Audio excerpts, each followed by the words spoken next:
ఆ ఇంట్లో ప్రాణాలు కాపాడినందుకు వాళ్ళంతా వీరనారిగా, సాహసవంతురాలుగా, పునర్జన్మను ప్రసాదించిన దేవతలా ఫీల్ అవుతుంటే మీరు మాత్రం తప్పుగా మాట్లాడుతున్నారు.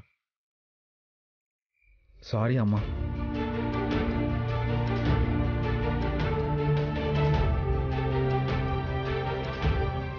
వకీల్ సాబ్, క్షమాపణ మీరు చెప్పడం ఏంటి?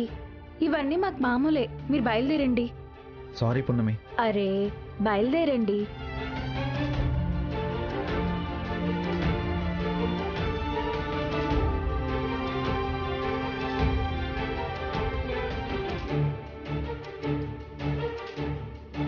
చూసారా,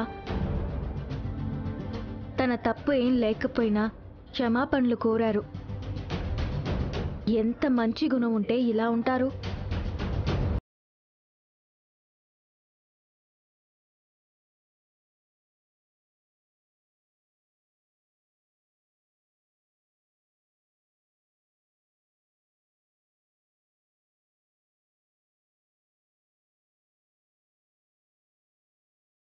పున్నమి, డబ్బు తెస్తానని ఆస్తి పేపర్లు తీసుకెళ్లావు.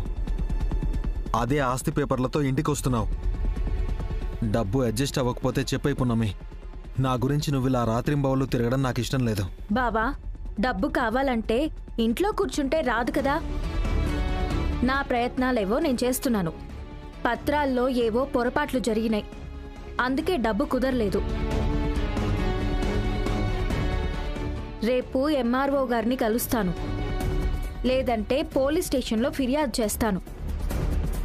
అవన్నీ నా సమస్యలు, నేను చూసుకుంటాను. నీకు మాత్రం 2 లక్షలు సర్దుబాటు చేస్తాను.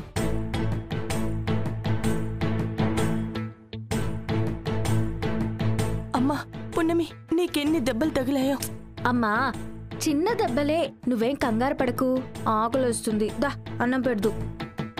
రామ్మా.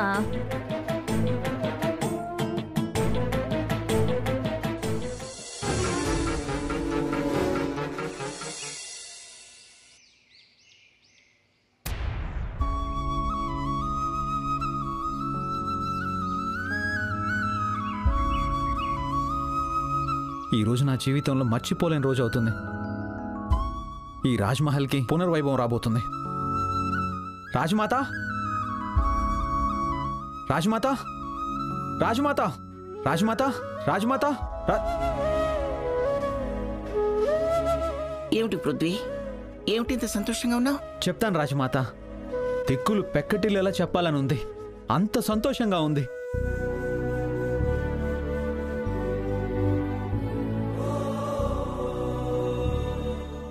ఏమై ఉంటుంది? కొంపతీసి జాబిల్లి జాడ తెలిసిందా? అంత ఆనందపడవలసిన విషయం ఏమిటి పృథ్వీ? రాజమాత, ఈరోజు మన జాబిల్లి మన ఇంటికి రాబోతుంది.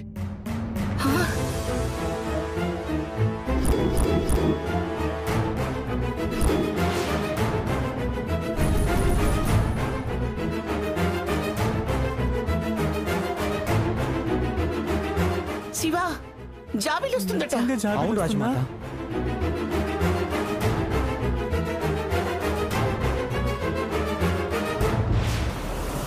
జాబిల్లి వస్తే ఇప్పుడు నేను అనుభవిస్తున్న స్టేటస్ అంతా జాబిల్లి అనుభవిస్తుంది.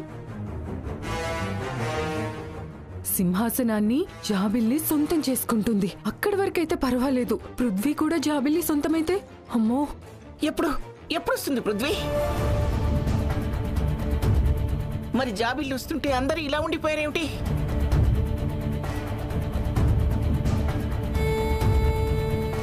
జాబిలిని మామూలుగా తీసుకురాకూడదు. ఈ రాజమహల్కి చెందిన యువరాణి తను. ఊరు వాడ తెలిసేలా ఊరేగింపుగా తీసుకురావాలి.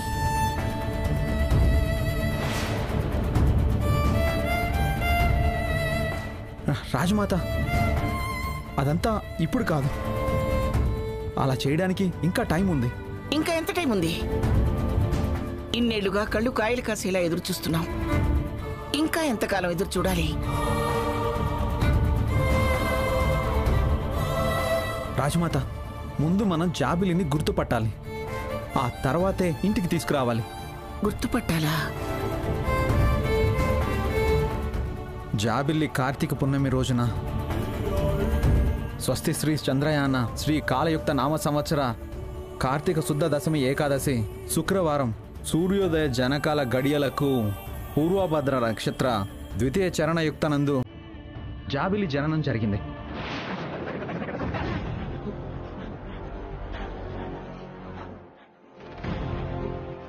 అదే రోజు అదే జాతకంలో పుట్టిన వాళ్ళని కనుక్కుంటే మన జాబిలిని గుర్తించవచ్చు.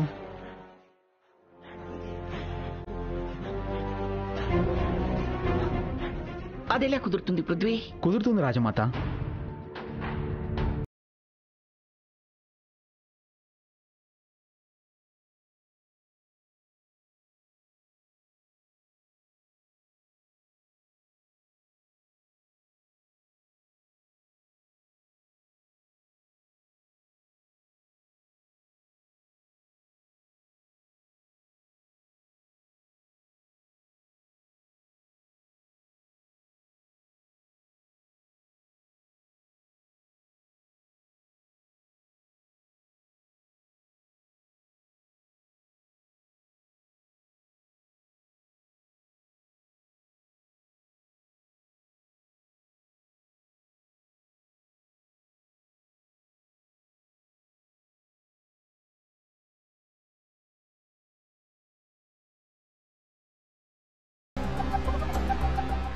ఇందులో నా జాబిల్ ఉంటుందా? అవును శివదేవ్, జాబిల్ ఈ రోజు దొరుకుతుంది.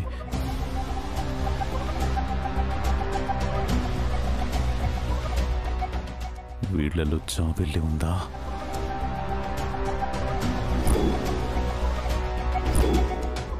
రాజమాత, వీళ్ళందరూ జాబిలి పుట్టినరోజే పుట్టారు రాజమాత. ఇప్పుడు వీళ్ళందరి జాతకాల్ని జాబిలి జాతకంతో పోల్చి చూస్తే మనకి మన జాబిలి దొరికిపోయినట్టే.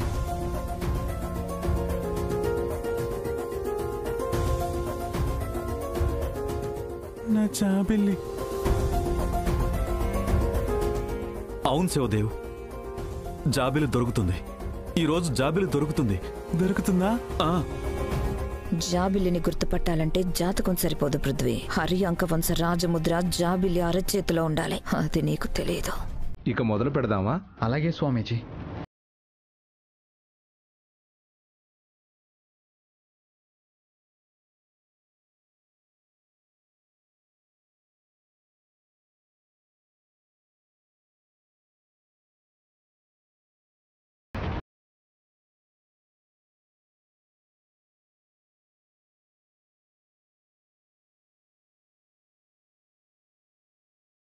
ఈ అమ్మాయి కాదు.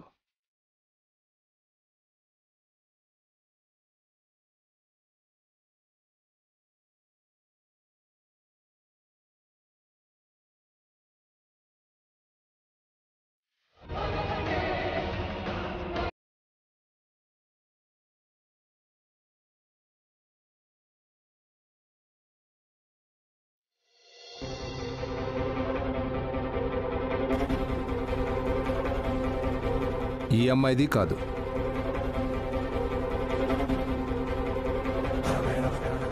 వకీల్ సాబ్ని కలిసి పోలీస్ స్టేషన్లో కంప్లైంట్ ఇవ్వాలి. ఆయన్ని సాయం అడుగుతాను.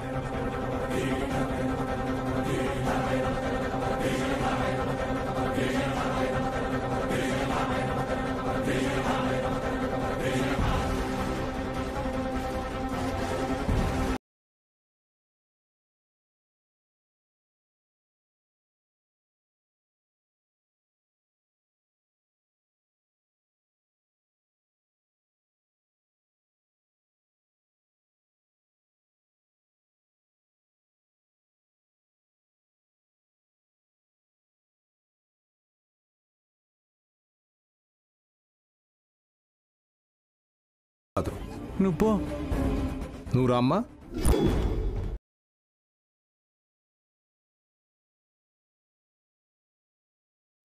నిన్నేనమ్మా, రా.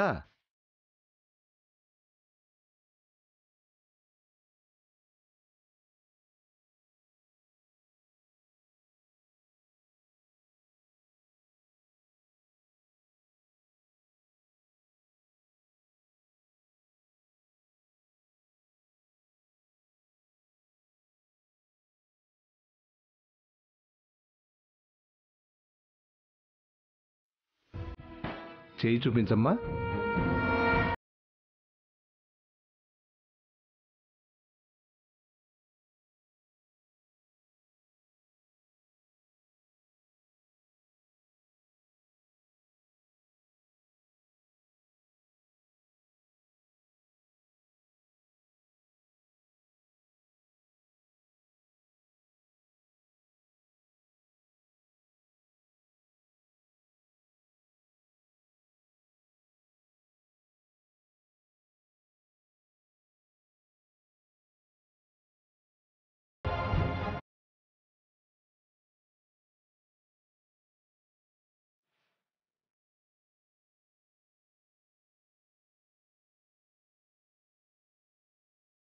మహర్జాతకం.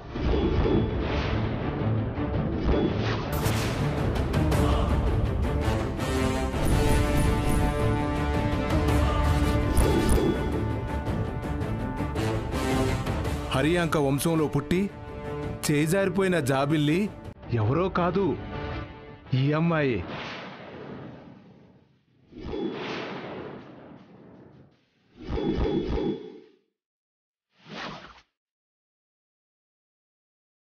నా జాబిల్లా. జాబిల్లి జాబిల్లి అని జాబిల్లట. జాబిల్లి జాబిల్లి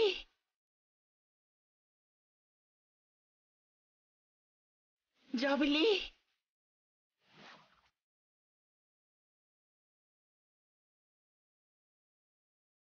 అమ్మ జాబిల్లి, నా తల్లి బంగారు, నిన్ను చూసిన ప్రతిసారి నువ్వే మా జాబిల్లి అయితే ఎంత బాగుండని కోరుకున్నాను. ఆ శివయ్య నా మాట విన్నట్టున్నాడు. నిజం చేశాడమ్మా, నిజం చేశాడు. శివ, జాబిల్లి, శివ, జాబిల్లి. జాబిల్లి వచ్చావమ్మా, నా కోసం వచ్చేసావమ్మా.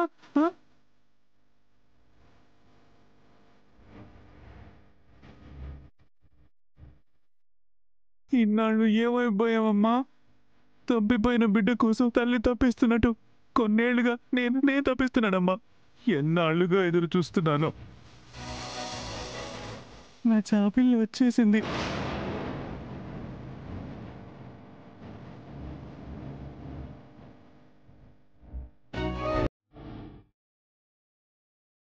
జాబిల్లి,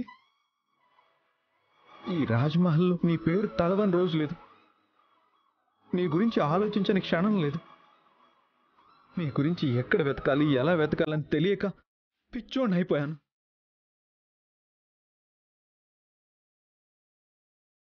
నీకైనా ఈ రాజ్మహల్కి రావాలనిపించలేదా? మేమంతా నీకు గుర్తుకు రాలేదా జాబిల్లి? ఇప్పటికైనా వచ్చినందుకు థ్యాంక్ యూ జాబిల్లి.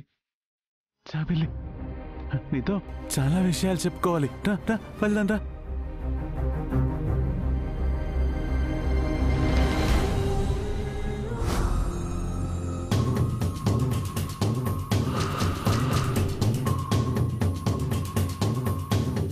పున్నమి జాబిల్లి అన్నట్టు డ్రీమ్ వచ్చిందేంటి? కుంపతీసి పున్నమి జాబిల్లి కాదు కదా.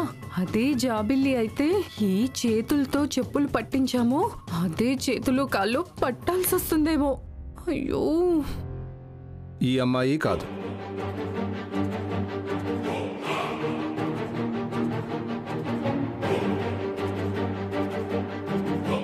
నువ్వు కాదు.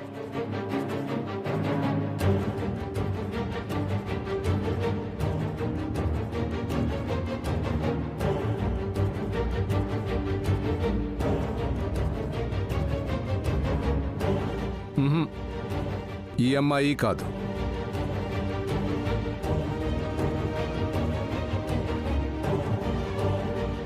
ఈ అమ్మాయి కాదు.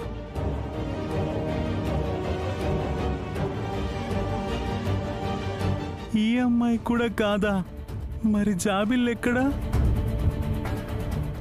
నువ్వు ఇలా రామ్మా.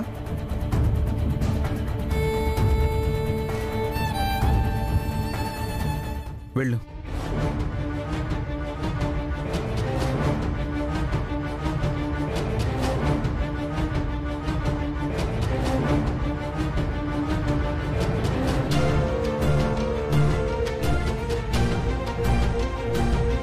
చేయి చాపమ్మా.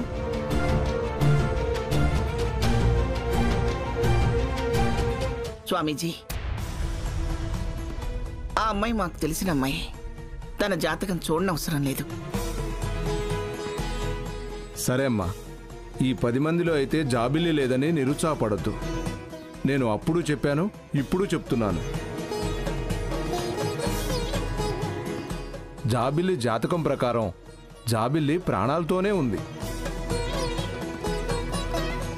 అవును స్వామీజీ, ప్రాణాలతోనే ఉందని మా మనసుకు కూడా అనిపిస్తుంది. కానీ జీవితాంతం ఇలానే దూరంగా ఉండిపోతామేమో. నా శివదేవ ఇలా జీవత్సవంలా ఉండిపోతాడేమోనని భయంగా ఉంది. భయపడకండి, తొందరలోనే మీ జాబిల్లి మీ ఇంటికి వస్తుంది. శుభం భూయాత్. వెళ్ళొస్తానమ్మా.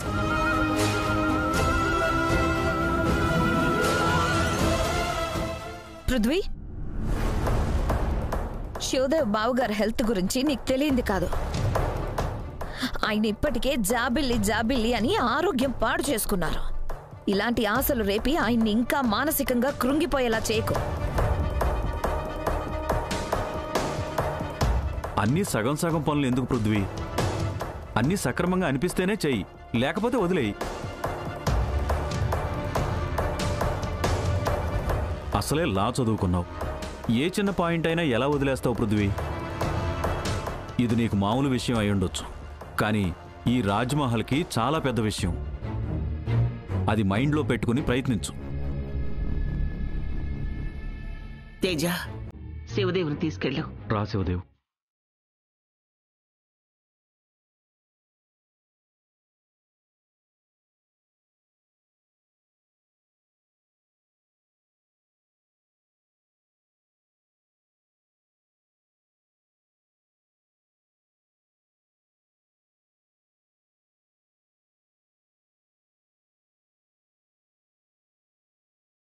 వకీల్ సాబ్, ప్రయత్నం చిన్నదైనా ప్రయత్నించడం గొప్ప విషయం.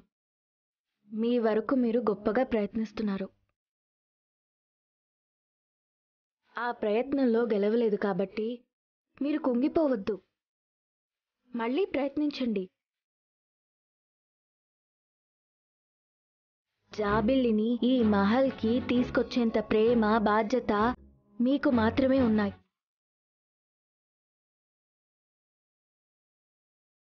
అందరికీ జాబిల్లి వస్తుందనే ఆశ మాత్రమే ఉంది.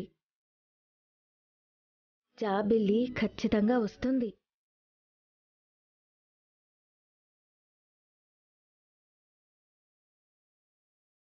అయినా నువ్వేంటి పున్నమి ఇలా వచ్చావు? మీతో చిన్న పని పడింది వకీల్ సాబ్. ఏంటది పున్నమి? ఇప్పుడు కాదు, బయట చెప్తా.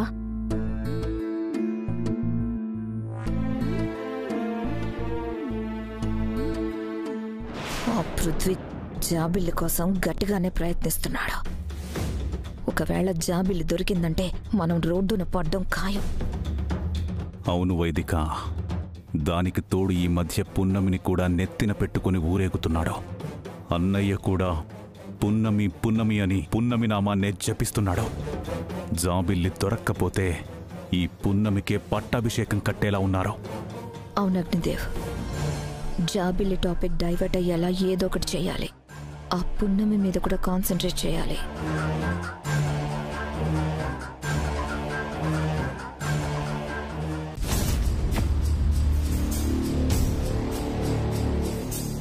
నమస్తే సార్.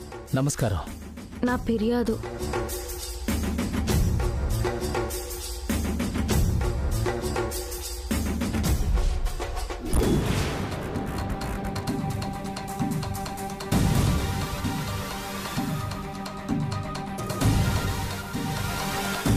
పెద్దవాళ్లతో వ్యవహారం అన్నట్టుంది.